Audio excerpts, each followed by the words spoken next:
क्रियाओं के प्रकार के बारे हम बताएंगे। पिछले अध्याय में हमने बताया कि रासायनिक समीकरण कैसे संतुलित किया जाता है और रासायनिक समीकरण संतुलित करना क्यों आवश्यक है। इन बातों को हमने पीछे बताया था। अब हम ये बताएंगे आज कि रासायनिक अभिक्रियाएं कितने प्रकार की हो सकती हैं। तो ध्यान दें कि सबसे पहले हम बताना चाहेंगे कि योगात्मक या संयोजन अभिक्रिया, नाम से ही पता चलता संयोजन माने जोड़ना, योगात्मक माने जोड़ना, अर्थात जिसमें जुड़ जाए। संयोजन या योगात्मक जुड़ने वाली अभिक्रिया है।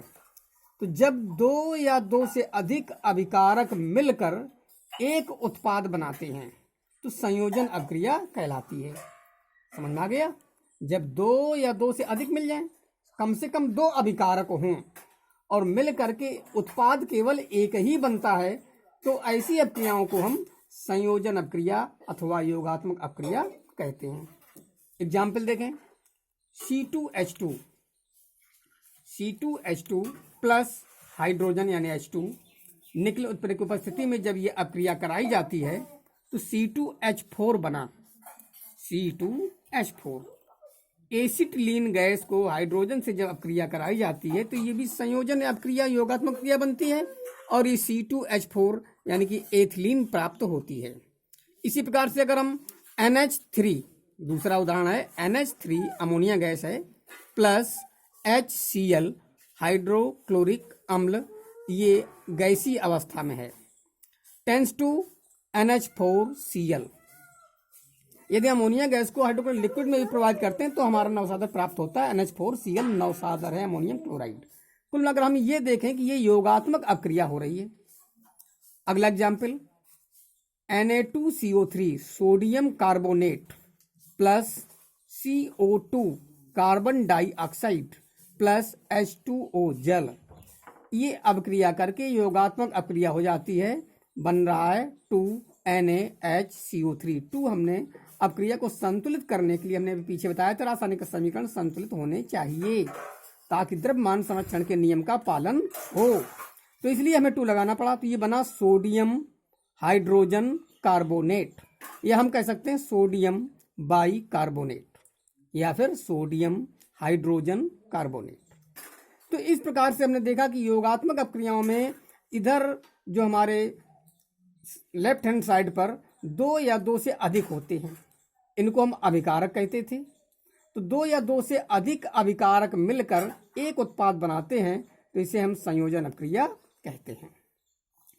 अब बच्चों दूसरी समझें, वियोजन अभिक्रिया। वियोजन माने बट जाना। तो जब एकल अभिकारक, अब ध्यान में कि अभिकारक एक ही हो, वियोजित होकर 2 या 2 से अधिक पदार्थ बनाता है, 2 या 2 से अधिक उत्पाद बनाता है, तो वियोजन अभिक्रिया कहलाती है। एग्जाम्पल देखें, पोटेशियम क्लोरेट को जब हम गर्म करते हैं 2KClO3, 2 हमने संतुलित करने के लिए लिया है। पोटेशियम क्लोरेट को जब गर्म करते हैं तो पोटेशियम क्लोराइड और ऑक्सीजन गैस निकलती है।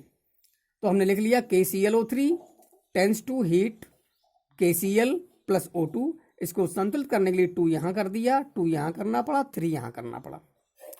इधर हम ये समझें सिर्फ कि इधर एकल उत्पाद है, ये एकल उत्पाद नहीं, ये एक हमारा जो अभिकारक है तो एक ही है और उत्पाद हमारे 1, 2 प्राप्त हुए हैं, तो ये हम कहेंगे वियोजन हो गया है। दूसरा एग्जाम्पल ले लें, 2NaHCO3 यानी सोडियम हाइड्रोजन कार्बोनेट, इसको जब हम गर्म करते हैं तो बन जाता है Na2CO3 sodium carbonate plus CO2 plus H2O। यहाँ पर एक हमारा अभिकारक है जिसको हमने गर्म किया, रासायनिक अभिक्रिया हुई और इधर 1, 2, 3 अभिकारक प्राप्त हुए।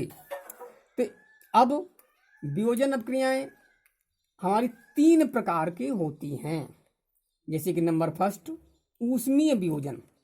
जब एकल अभिकारक को ऊष्मा देने पर 2 या 2 से अधिक उत्पाद बनते हैं तो ऊष्मीय वियोजन कहलाता है।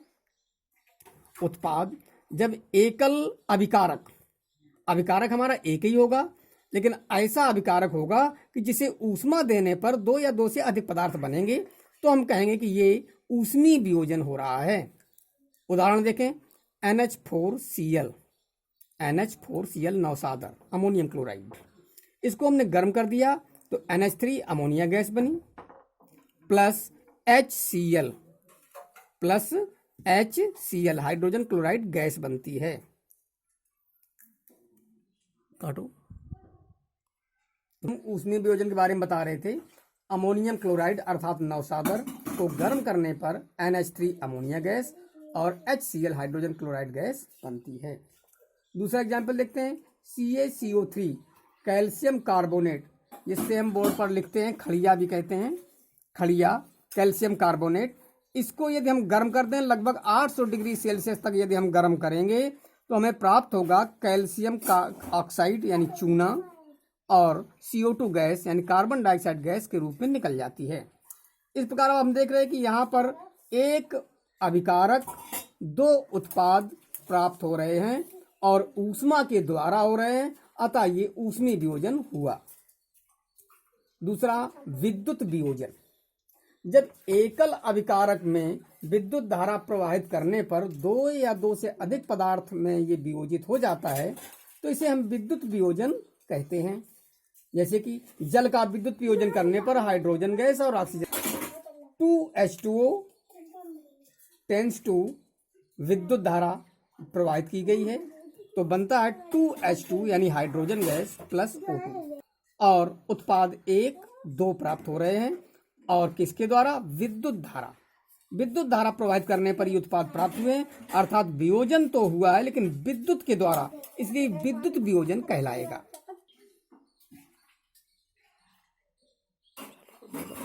अब तीसरा है प्रकाशीय वियोजन। अब इसमें प्रकाश के द्वारा वियोजन होगा। अब क्रिया तो वही वियोजन वाली ही है लेकिन प्रकाश के द्वारा। यदि एक अभिकारक सूर्य के प्रकाश में रखने पर वियोजित हो जाता है तो प्रकाशीय वियोजन कहलाता है। इसे हमें सूर्य के प्रकाश में ही रखना होगा, सनलाइट में, और इसी से वियोजन हो जाएगा। उदाहरण के लिए silver bromide AgBr, silver bromide को यदि हम सूर्य के प्रकाश में रख देते हैं तो कुछ समय बाद हमें Ag अलग हो जाती है, Br2 अलग हो जाता है।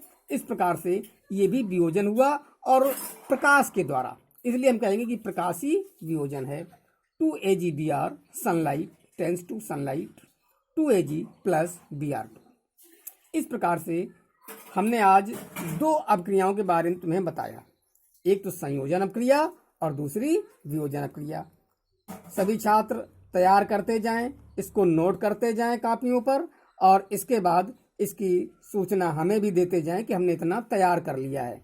पूरा पाठ हो जाने पर हम पुनः इस पाठ का टेस्ट भी लेंगे, इतना अवश्य दिमाग में रखिए। और इसलिए रोज का रोज तैयार करते जाएं, इसलिए हम थोड़ा थोड़ा बता रहे ताकि आप इतना तैयार कर सकें।